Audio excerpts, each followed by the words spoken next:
I'm convinced that Sasuke's story in Two Blue Vortex is not going to end the way most fans expect. He might get freed from the Ten Tails tree, but that doesn't necessarily mean Sasuke is actually coming back. In Two Blue Vortex, Sasuke's fate keeps getting more and more complicated, and the more details I dig up, the more it feels like the creators are setting him up for something way more serious. Naruto is sealed too, but there's still hope around him. His fate is basically locked behind Kawaki's door, and sooner or later that door's going to open. Sasuke's situation is different though. He didn't just vanish from the story. He became part of the tree, part of someone else's will and plans. And hey, don't forget to smash that like button and watch till the end so you get the full picture. I really think you're going to enjoy this one. Let's start with why I think something's really going to happen with Sasuke specifically. Back in August 2024, there was an event in Paris called the Konoha Experience, where Kishimoto and Ikemoto sat down together for the first time in a long while and answered questions from fans. Kishimoto said this: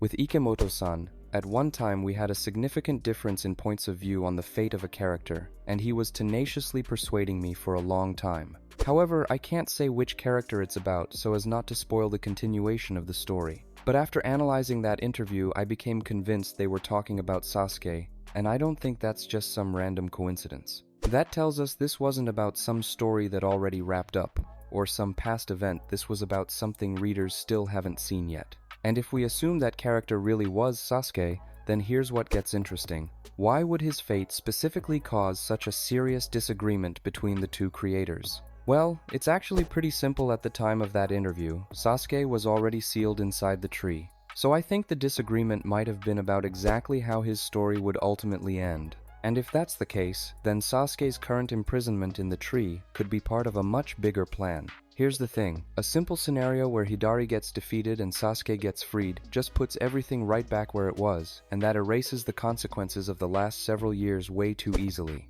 Sasuke would just end up back next to Sarada and Boruto, and his transformation into part of the tree would end up being nothing more than a temporary setback. But if Ikemoto was pushing for something more drastic, then Sasuke's current state might not be a simple imprisonment that just needs to get lifted. It could be set up for an event that Sasuke himself won't be able to come back from. And that's exactly why I think his fate might end up mattering a whole lot more than it seems right now. Now let's move on to Hidari, the Ten Tails. Sasuke's imprint lives inside him, his cold efficiency, his movement, his combat experience. When Sarada looks at Hidari, she's seeing a warped, twisted shadow of the man who was always by her side, just flipped into its total opposite. Sarada's going to be fighting not just for the shinobi world, but for the father she wants back. But don't get too excited about what might happen in the next chapters. The manga already laid out exactly how the Thorn Soul Bulb works, and it's a lot more brutal than it looks at first glance. The Thorn Soul Bulb isn't some trophy you get for beating a Haito Shinju.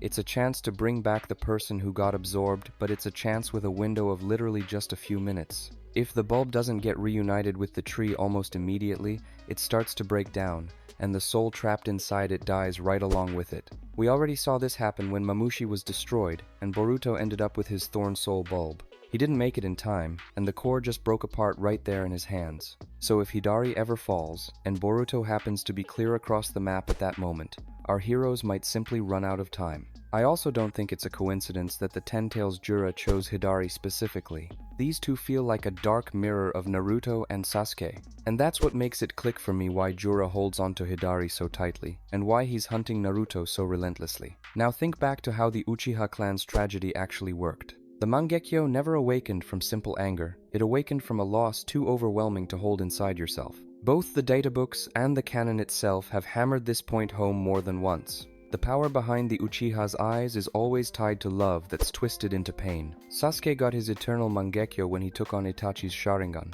and the price of that power was deeply personal and almost unbearable. And here's a detail the manga has practically handed to us on a silver platter during the fight with Mamushi. Sarada pushed her Mangekyo Sharingan so hard that she nearly lost her eyesight. In other words, Sarada already has a built-in story reason to need a new Sharingan. And that's exactly why the theory about Sarada getting an eternal Mangekyo through Sasuke makes so much sense to me. That said, I really hope the manga doesn't repeat that formula too literally. I've also got another possibility in mind. Things could play out differently. Sasuke could come back from the tree after his Thorn Soul Bulb gets destroyed or absorbed, get to see Sarada, help her with the one thing that matters most, and then exit the story for good. That would honestly be a really powerful, fitting moment. He went into exile to atone for his past. Later, he became a Shadow Hokage and mentored Boruto when the whole world had turned its back on the kid. And now, his final choice could logically be aimed at his daughter, not to hand her the Sharingan like some baton pass, but so she can keep living for the sake of the future.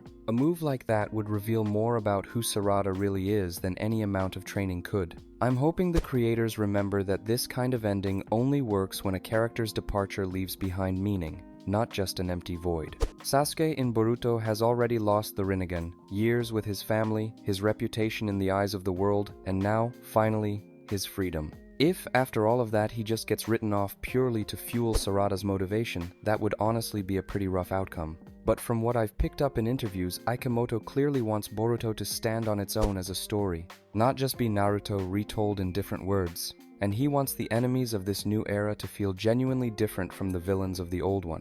That's exactly why Sasuke's departure needs to actually shift something about how the world works, not just crank up everyone's power level and motivation. I also can't rule out the possibility that Hidari's Thorn Soul Bulb never actually ends up in Boruto's hands at all. Here's why Code has needed a power-up for a while now, since his status as the main threat took a real hit after the Mamushi fight. If Code ends up absorbing that core, he's guaranteed to gain a whole new level of power. That's because the Thorn Soul Bulb looks a lot like the chakra fruit that the Otsutsuki absorb. My guess is that after this, Code would gain the Ten Tails chakra, Sasuke's genes, and his abilities. And on top of that, I think he'll end up with an eye on his forehead. I've noticed for a while now there's a hint at an eye hidden under his scar, something similar to the Rinne Sharingan, or just a plain Rinnegan. That spot on Code's forehead has actually been shown in both the anime and the manga, so it's canon, not just speculation. I think this would complete a symbolic trio among the Otsutsuki's vessels, where each one ends up with a powerful eye. Boruto has the Jogan, Kawaki has the Kokugan, and Code would most likely get the Rinnegan. Add in the absorbed chakra and DNA from the Ten Tails on top of that, and my theory starts looking pretty solid. I've noticed for a while now that this manga tends to leave characters hanging in limbo for way too long, but time is clearly running out for a lot of them. And if Sasuke gets saved again with zero consequences, then all the tension the manga has spent 3 years building up is going to vanish in a single chapter. But if he does get written out, it needs to be for the sake of Sarada's future and the whole shinobi world, not just for some cheap shock value. And here's where I think another important detail comes in.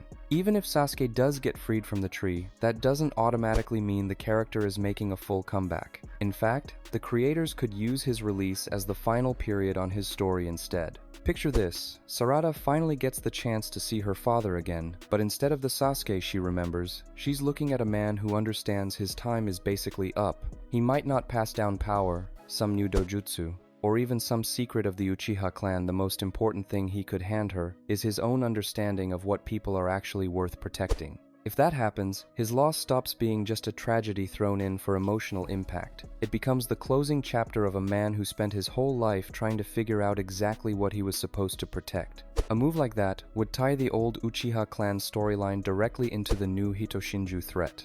So what do you think? Are the creators really building Sasuke up for a send-off, or is Akimoto going to find some way to dodge the danger again? Hey, it's me. Check this out.